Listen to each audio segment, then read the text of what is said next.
احمد آباد میں ایک مسلم لڑکی جس کا نام عائشہ بانو تھا اور جس کے شوہر کا نام عارف تھا، اس لڑکی نے 25 فروری کو سابرمتی ندی میں کود کر کے جان دے دی، خودکشی کر لی. اور خودکشی کے پہلے اس لڑکی نے ایک ویڈیو اپلوڈ کیا انٹرنیٹ پر، اور اس ویڈیو میں اس نے یہ بتانے کی کوشش کی کہ وہ زندگی سے بہت مایوس ہو گئی ہے، شوہر سے اور سسرال والوں سے جو مسائل چل رہے ہیں ان مسائل کی وجہ سے وہ تنگ آ گئی ہے اور وہ اپنی زندگی کو ختم کرنا چاہتی ہے. اس کے باپ سے اس کی موت کے پہلے، اس کی خودکشی کے پہلے جو فون پر بات ہوئی تھی اس کی ریکارڈنگ بھی انٹرنیٹ پر موجود ہے. باپ نے بہت سمجھانے کی کوشش کی لیکن بیٹی نے خودکشی کے ارادے سے اپنے آپ کو وہ نہیں روک سکی اور اس نے اپنی جان دے کر کے اپنے آپ کو ختم کر دیا. ظاہر ہے ایک نوجوان لڑکی اپنی شادی شدہ زندگی کے مسائل سے مایوس ہو کر کے اتنا خطرناک اور اتنا غلط قدم اٹھاتی ہے، اس ویڈیو کو دیکھنے کے بعد اور اس کی موت کی خبر سن کر کے ہر جو ہے درد مند دل جو ہے وہ تڑپ اٹھتا ہے، اور ہر مسلمان کو تکلیف ہو رہی ہے، ہر انسان کو تکلیف ہو رہی ہے، تکلیف کی بات ہے. مگر میرے بھائیوں، عائشہ بانو کی اس خودکشی کے پیچھے ہمارے اور آپ کے لیے بہت بڑے سبق بھی ہیں،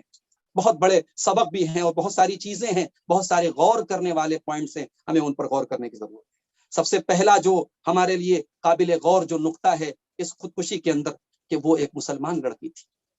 ایک مسلمان لڑکی تھی، پڑھی لکھی لڑکی تھی، مگر اس کے اندر دین کا علم اگر ہوتا تو شاید وہ یہ قدم نہ اٹھاتی. جو اللہ کے دین کو سمجھے گا، جو قرآن کو سمجھے گا، جو حدیث کو سمجھے گا، وہ کبھی خودکشی نہیں کر سکتا. اس لڑکی کے اندر دینی شعور کی کمی تھی، وہ دنیاوی اعتبار سے پڑھی لکھی تھی، اس نے ایم اے کیا ہوا تھا پولیٹیکل سائنس سے، وہ کہیں جاب بھی کرتی تھی، پڑھے لکھے ماحول سے تھی، پڑھی لکھی تھی، لیکن دین کا علم نہیں تھا. اس میں ہمارے اور آپ کے لیے بہت بڑا سبق ہے. اپنے بچوں کو ہم دنیاوی تعلیم کے ساتھ ان کو دین کا وہ علم دیں، دین کا وہ علم دیں جو انہیں اس قسم کی حرکتوں سے بچائے گا. میرے بھائی، انہیں خودکشی جیسے قدم اٹھانے سے، ہمارے بچوں کو، ہماری بچیوں کو، ہمارے نوجوان بھائیوں کو اور ہماری نوجوان بہنوں کو خودکشی کرنے سے اگر کوئی چیز بچا سکتی، ان کا دین اور دین کی جو تعلیم ہے، قرآن و حدیث کی جو تعلیم ہے، وہ شعور اور وہ جذبہ جو ہے وہ ہمیں اس قسم کی حرکتوں سے بچائے گا. لڑکی کا باپ اپنی لڑکی کو سمجھا رہا تھا، ٹیلی فون پر جو بات ہو رہی تھی، ریکارڈنگ موجود ہے انٹرنیٹ پر. باپ نے لڑکی سے یہ بھی کہا تھا کہ بیٹی تیرا نام اتنا اچھا ہے، اما عائشہ رضی اللہ تعالیٰ عنہا کا تیرا نام ہے، بیٹی میں تجھے اما عائشہ کی قسم دیتا ہوں تو یہ کام مت کر. یہاں ظاہر ہے کہ ہمیں اور آپ کو یہ بات معلوم ہے کہ اسلام میں غیر اللہ کی قسم کھانا حرام ہے،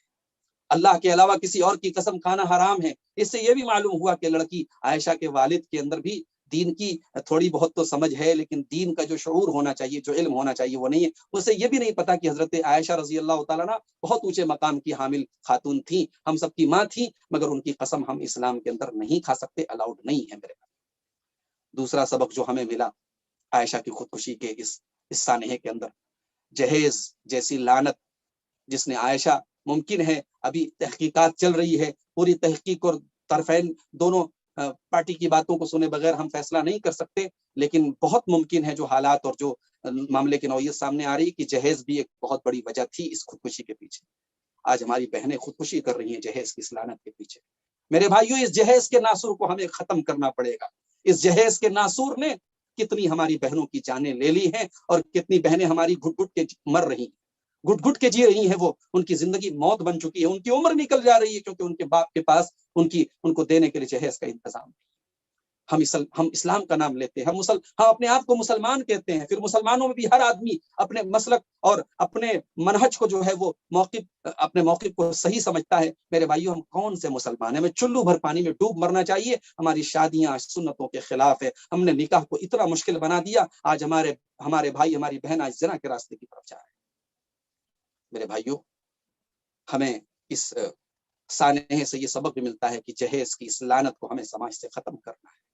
اور اس میں جو سماج کا، ہمارے مسلمانوں کا جو مالدار طبقہ ہے، جو سرمایہ دار طبقہ ہے، اس کو آگے بڑھنا پڑے گا، اس کو پہل کرنی پڑے گی، اور اس کے بعد ہی یہ لعنت اور ناسور ختم ہوگی. جہیز کو ہم ختم کریں، اور سکے کا دوسرا پہلو یہ ہے، ہم جہیز ختم کریں اور بیٹیوں کا جو وراثت میں حق ہے وہ دینا ہم شروع کریں. بھائی، اپنی بہن کو وراثت کا حق دیں تاکہ سماج میں یہ بات عام ہو جائے کہ یہ حق ہے جو اللہ نے باپ کی پراپرٹی میں بیٹی کا حق رکھا ہے، اس حق سے ہم بیٹی کو محروم نہ کریں. ہم ایک طرف تو جہیز کی شکل میں ایک غلط چیز کو ہم نے رواج دے رکھا ہے، اور دوسری طرف جو بیٹی کا حق ہے، للرجال نصیب مما ترک الوالدان والاقربون وللنساء نصیب مما ترک الوالدان والاقربون. اللہ نے قرآن میں کہا کہ مردوں کے لیے بھی ان کے باپ کے ترکہ میں حصہ ہے اور لڑکیوں کے لیے، عورت کے لیے بھی ان کے